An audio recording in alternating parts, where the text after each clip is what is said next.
فضیلت سورہ والعادیات کہ رسول خدا نے اس کی فضیلت کے بارے میں ارشاد فرمایا کہ جو کوئی سورہ عادیات کی تلاوت کرتا ہے گویا اس نے پورے قرآن کی تلاوت کی ہو،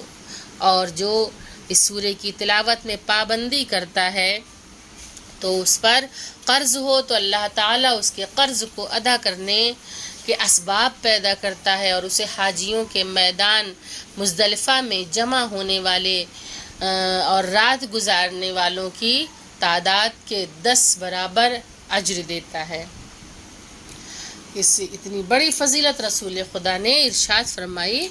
اس سورہ کی، اور اسی طرح سے ہمارے چھٹے امام جعفر صادق علیہ السلام نے بھی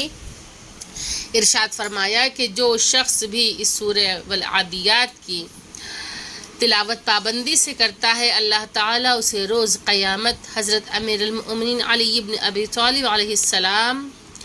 اور ان کے مولائے کائنات کے ساتھ اس کا شمار ہوگا، اور علی بن ابی طالب علیہ السلام کے ساتھیوں کے ہمراہ ان کی جماعت میں اٹھایا جائے گا۔ جو اس کی تلاوت کسی خوف زدہ انسان پہ پڑھے